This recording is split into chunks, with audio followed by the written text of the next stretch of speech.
There's a code of silence, and it can't go on. Hi folks, I'm Alan Watt, and this is Cutting Through the Matrix. You're under an incredible evil tyranny, folks. There's no debate about that. It's right in your face. And it's up to you all to stand up and do the right thing now. Because you'll be in hell for your entire, and children after you, in hell. In a monitored cradle-to-grave system of authoritarianism. I should say that was what the elect trick, the trick of the elect, is electric. That's what you're in now. This is their power. And many years ago I said it's very demonic. And I mentioned too, an old preacher who's dead now, he mentioned, because it was Christians at one time that at least were up on these kind of things, you know. And some of them stayed out. They wouldn't adapt into the post 9/11 thing like most have gone into, so they can keep their standard of living up. No, you've got to stand up against evil at times, and you don't participate in it. And you've got to speak out about it. And it is evil. And stop going goo gaga, you know, with the latest gadgetry. It's there. Because that old preacher said something. He was a rogue in many ways, but he did say something. He says that Satan could never take over the world without the computerized system. This is his time.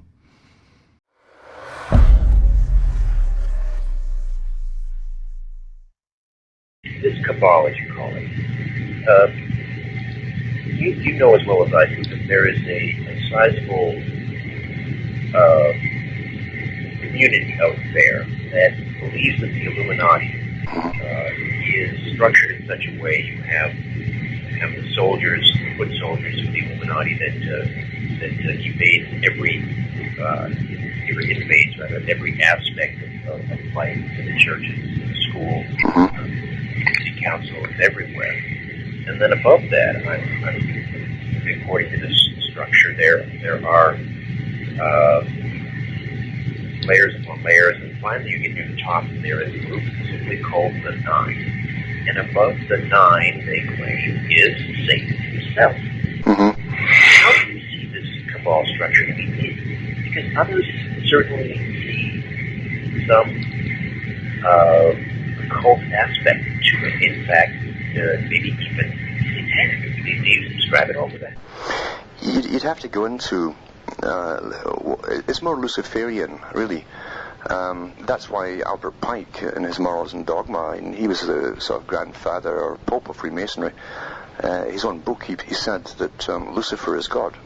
And of course, Madame Blavatsky, who also was set up to be the first female Mason, said the same thing, that Lucifer is God. Make no mistake, she says. So what they mean by that, most of them really simply mean pure reason and intellect. Most of them believe that at the top. You're allowed to believe anything else you want at the top, but they must all believe that pure reason, rationale, and intellect there has a right to rule, and they go under the guise of Luciferianism.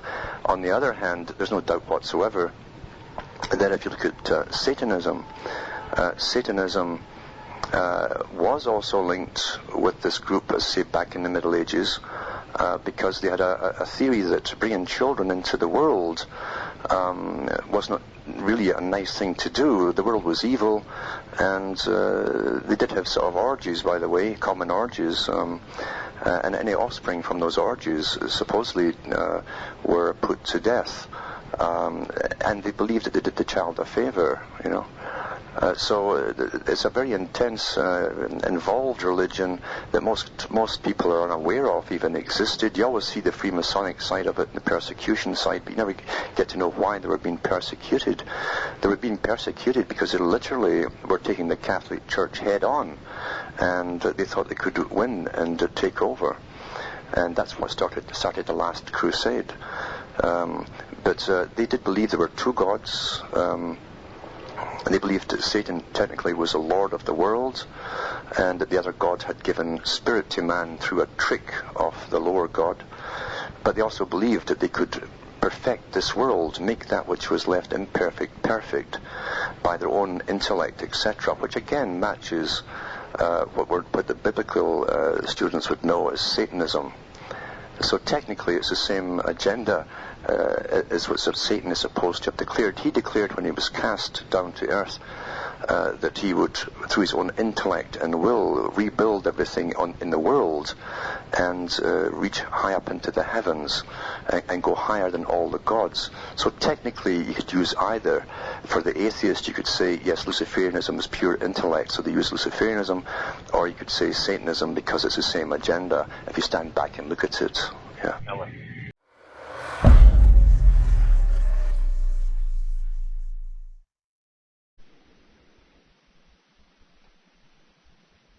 And a long time ago, I thought about what they meant by a Satan character, an embodiment or personification, really of all evil.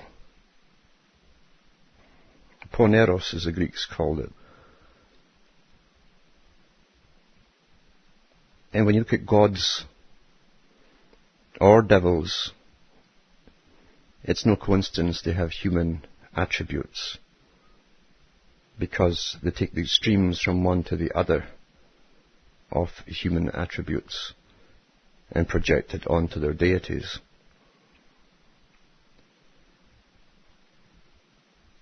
Devil characters, Satan characters, have all the cunning, always all the cunning on their side, you'll notice. The trickster. That which can deceive and play a chess game with you as the pawn without you being aware that you're even on the board. That's the cunningness we're talking about, is the cunningness of the psychopath, who's very quick and agile with their mind. It's a gift they have, if you want to call it a gift. They don't have to work at it. It's there. This can be reinforced through character training by their own elite families, so that they don't give the game away. They know how to play the game and what the public expect to see and hear. Or they can still play the game and be very quick. On the bottom end of the same spectrum, the same types, you'll find the con man in the street, who has his various kinds of cons going on, his stings, you know. And the trick with a good con man is to pull people in by giving, you give a format initially for a person to perceive. You know how they're going to perceive it. And then you help, but you don't lead, but you help to lead them along the process that a normal human being will go through as he tries to figure something out, until at the end the person is stuck and says, my God, I've been swindled. When it suddenly hits them, they've lost everything and they can't figure out how on earth they managed it, because they were played all the way through by a psychopathic con man or woman.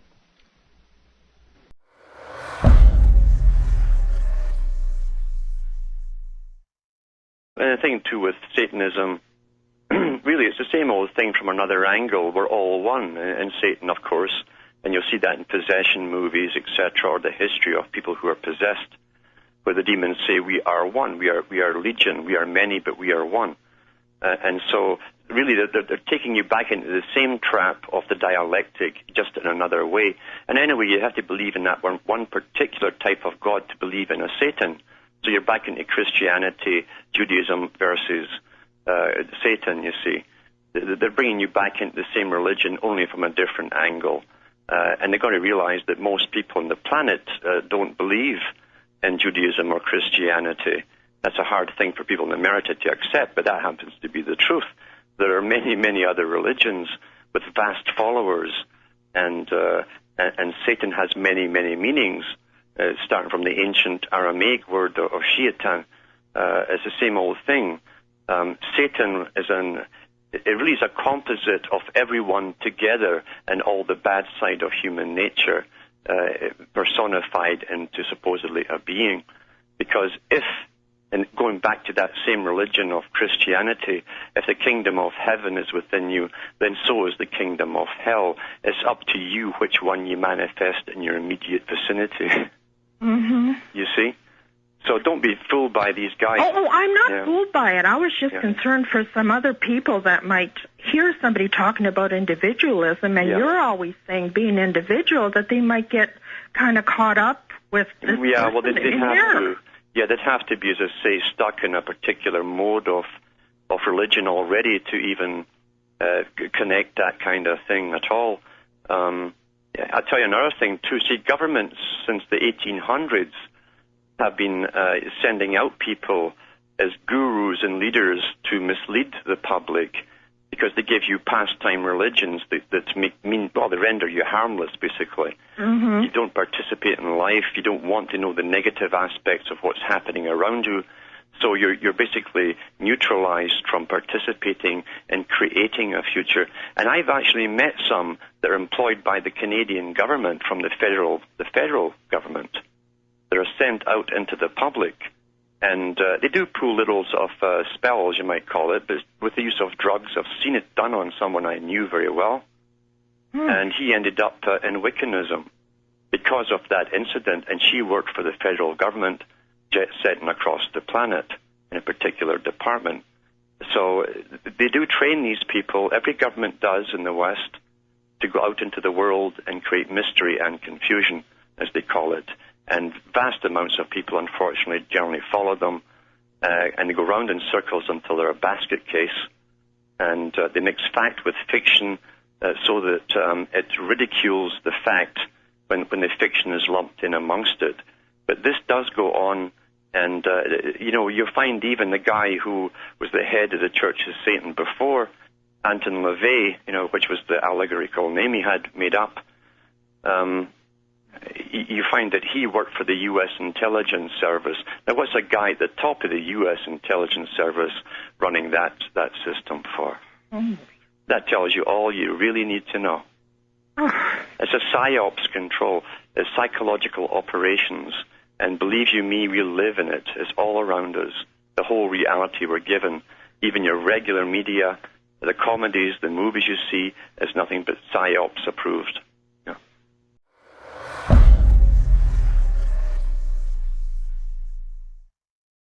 Could you, Alan, this is my curiosity, and I think it still might be interesting to many others, you kind of summed up the situation in the Baka very quickly in terms of the unification of spirit and an extension of life, and the reason why maybe Hannah and Marie Strong have cultivated this series of spiritual groups, Hinduism, Buddhism, Christianity, etc., for their own purposes in some way, but I can't quite get my mind around it yet. Could you explain that a little better? Well, yes. Everything that's happened for the last couple of 100 years, or maybe more, they've always needed the compliance of the public. And we go along with everything that happens. World wars come along, we go along with it. Unquestioningly, we're taxed more for wars, as always, to keep us safe.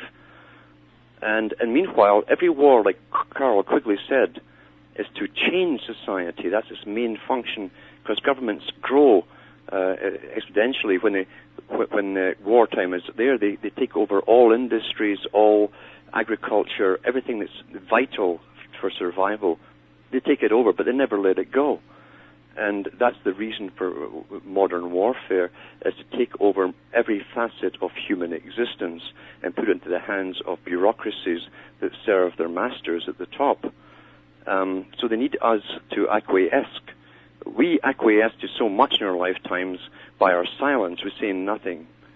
Now, for years when we thought we had it good, especially in the Americas, in the 50s and 60s, when there was a sigh of relief after world wars, and people tried to have a good life themselves, they forget that Truman, for instance, wrote into law a series of ongoing wars. They realized that without World War II, the Great Depression wouldn't have stopped. People don't realize it wasn't just the 20s. It went right through the 30s, too. It was World War II and the borrowing of money that suddenly appeared. Of course, they had none before it, but suddenly they could borrow money, and they could have a world war. That's what pulled them out of the Depression, and they were afraid to go right back into it because half their industry was based on war production and materials. And so for 50 years, you've had wars all over the planet, ongoing wars. Latin America, the School of the Americas has been training people and sending them down there to assassinate and kill and slaughter for 50 years. Ongoing wars. So when we were dancing it away and having a good time, we were oblivious to the fact that people were getting slaughtered all over the planet. And anyone who wouldn't go along with this world agenda or adopt the same culture, which is also an imperative, they won't allow any other competing culture to exist as this one or nothing, then it'd have to be eliminated.